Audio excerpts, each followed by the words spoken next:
just happened?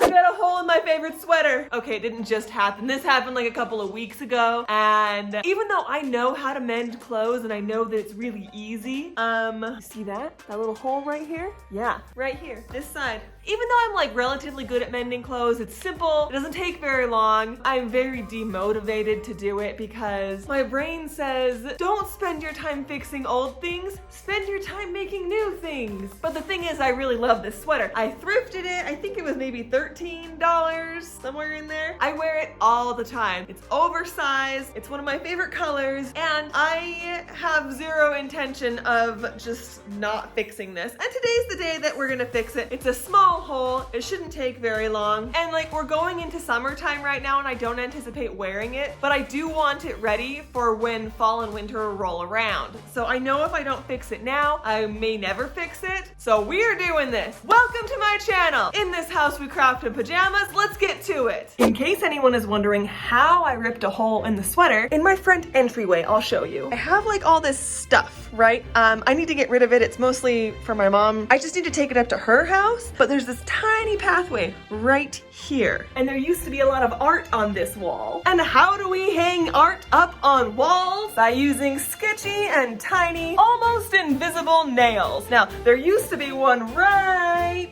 here. I've since pulled it out because of this whole ordeal. And what happened? I had just answered the door and received a package from the Amazon delivery driver. Thank you. And I needed to go this way, and so I was like, hug the wall, hug the wall, hug the wall, because of all the stuff that's in the hallway right here. I was hugging the wall and hugging my package, and I was trying to get by all this stuff, and my sleeve got caught on the little nail that used to be there, which resulted in ripping my favorite sweater, and now we're here. Let's go grab the sweater, and then we're gonna head up to my sewing studio and get this project done. I have not been up in my sewing studio for like 2 weeks, maybe, and I kind of forgot how messy it was in here, and like part of me says stop what I'm doing right now and clean everything up, and then the other part of me is like, no, just get the sweater, like finish it, and then plan a day where you can really sit down and go through things, because I've kind of only done like surface level cleaning for like the past couple of months, and what I really need to do is order some organizational bins or a shelf or something and really do a deep dive clean, because I have stuff everywhere. And you know what? Saying that out loud, I have convinced myself to just put it off a little bit longer, because I feel like if I put it off a little bit longer, I will do a better job when I have a planned day to actually clean it, versus spending like an hour right now just picking stuff up and then like putting off actually deep cleaning it when it really just needs like some serious attention. So that's what we're doing. We're doing the sweater. This video is sponsored by VeloStar. They sent me this really awesome sewing kit, and I have used it for a few small projects, and now is the time. I'm so excited I get to use this because I think this color matches my sweater really, really well. Like, and that's just circumstance. I did not plan this. A win is a win. This sewing kit by VeloStar includes everything you need to get started sewing if you are a beginner, but it also is incredibly useful to people like me who sew all the time and crave small bits of organization. All of the items included in the kit are good quality, and the kit itself is small, compact, and durable. So basically what I'm saying is that this is a great kit.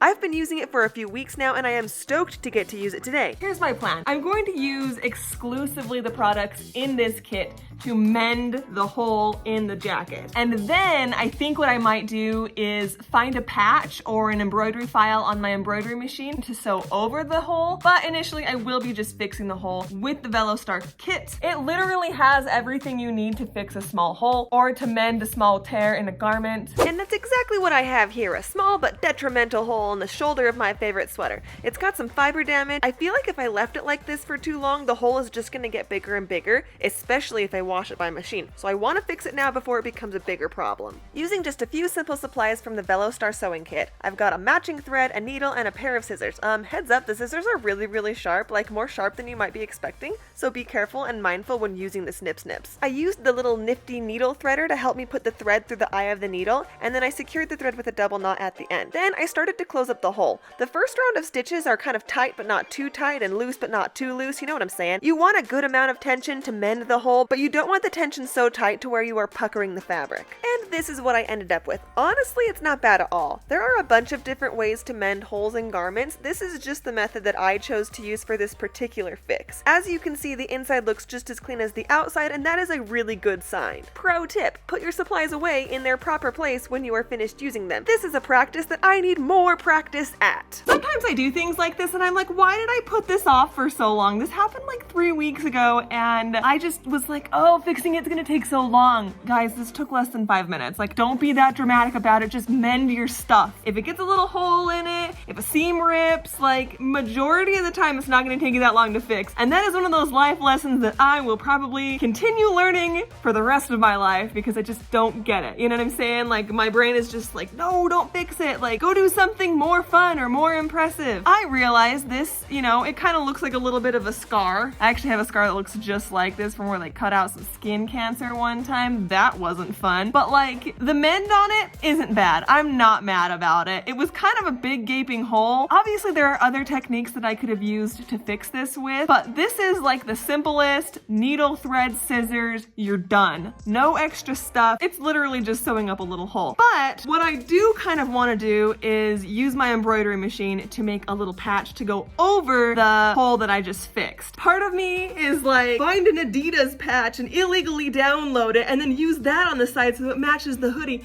But then part of me is also like, you know what? Maybe let's not do things that could potentially get us sued and then end your creative career altogether. So we're gonna pick from the already available options on the Brother sewing machine. Yeah, look at all these really dated options available on my machine. Some aren't bad, but almost none of them are actually patches, which is a little bit of a problem.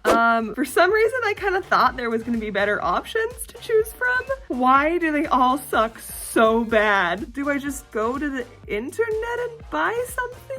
I went straight to the internet to buy something. I was kind of looking for maybe a cute strawberry or a heart or maybe something a little sporty, but I narrowed down my search, found this cute little heart file, and called it good. Objectively, I did need to go and purchase a better, more suiting embroidery file. I put it on this little drive thingy. Now, the problem is that it took me maybe 3 minutes to find and purchase the embroidery file, and then I spent an hour on TikTok.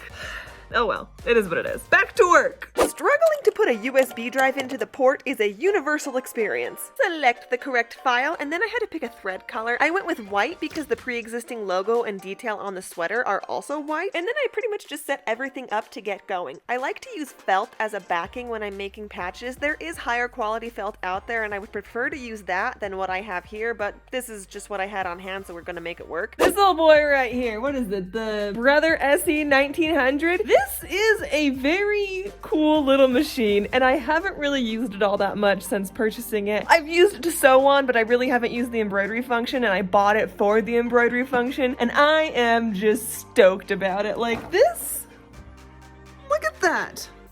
Front and back, looks great, looks beautiful. Come on.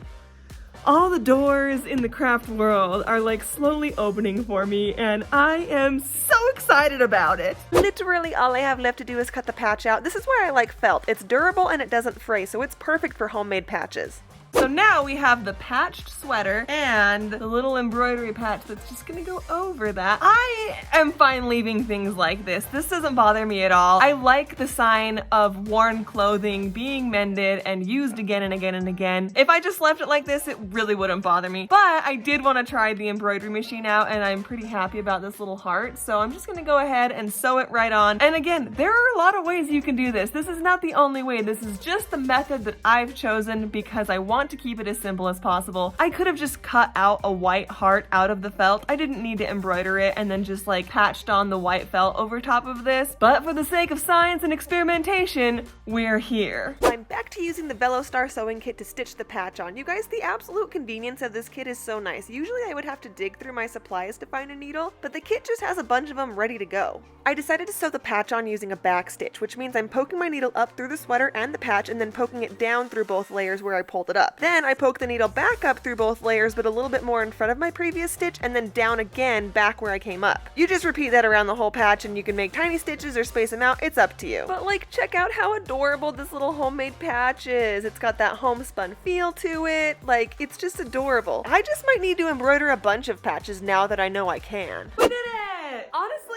yeah, I'm pretty happy about this. I feel pretty confident about putting it in the washing machine too, which is really, really good because even though this is a small amount of work, after putting the effort into doing the work, I don't want to toss it in the washing machine and then have it all undone, you know? So I feel good about washing it. I feel good about the placement. I was a little bit worried that this patch was going to be like up higher, but then I remembered the giant bruise that I had on my arm was like kind of like where a mom heart tattoo would go. I got a really bad bruise when the nail poked through. Luckily it didn't break skin, but the bruise wasn't fun. Considering all of that, pretty happy about this. And I feel like it like prolonged the life of my sweater. I plan on wearing this for like the next 20 years. Like, it's a good quality sweater. I thrifted it. Upcycle. Thank you Velostar for sponsoring this video. I can't tell you guys how stoked I am about this little sewing kit. It's travel sized, it has a little bit of everything. From here on out, this will be my dedicated emergency cosplay sewing kit anytime I leave for a convention, or if I volunteer somewhere in costume, I will be bringing this with me just in case. And like, you guys, I would not recommend stuff to you if I genuinely didn't think that it was like quality. Had they sent me this kit and the thread sucked and the needles weren't sharp, nothing was quality, I would have just messaged them back and been like, I cannot support your product. Like, I'm not gonna tell people to go buy junk. This is awesome. I've never had a dedicated sewing kit before. I've kind of just had like thread over here and like a few needles over here, and like I do this thing where I just store stuff places. Like, these are just straight pins, and like I don't have a dedicated place for straight pins. I just have them a little bit everywhere. So what I'm saying, it's really nice and convenient to have a few notions in like a dedicated space that I can just kind of like carry around. I can throw this in my suitcase. I can throw it in my cosplay bag. It fits pretty much everywhere. It's slim, it's compact, it's durable. It's kind of awesome. There is a link down below if you're interested in buying this kit, which again, I highly recommend. 10 out of 10, will use for as long as I can. If you're interested in purchasing your own, you can use the link down below and use my code AlexLane for 20% off your own sewing kit. Yeah, I'm pretty happy about this. It even comes with thimbles. Like, there's something so magical about thimbles, you guys. Thank you guys so much for watching. I know this was a shorter video. I have a bigger project coming up and some big news, so stay tuned for that. Again, thank you so much for all your support. I really, really look forward to your comments. It's kind of funny because I've wanted to make videos for so long. I've wanted to like express my creativity on this platform, like specifically. The fact that I'm finally doing it feels so good. It feels so right. And it's funny because I feel like I'm slowly getting to know some of the people that leave comments regularly. When your name pops up in my notifications, I get so excited that you watched the video and that like you enjoyed it or you have an idea for another one. That makes my day. And the thing is that like, I know you know who I'm talking about. If you're thinking, oh, I wonder if she's talking about me, the answer is yes. Yes, I am. If you are not subscribed, now is your time to do it. Click that bell button. More videos are on their way soon. And in this house, we craft in pajamas. Hey friends, one final ask. I am so close to reaching my next viewership goal, so if you have the time and want to support me a little teeny bit more, click the link thingy and watch another video. It would really, really help me out. And if you're feeling extra supportive, click the costumes playlist and let it play out in the background. I am so close to meeting this goal, I can literally almost taste it.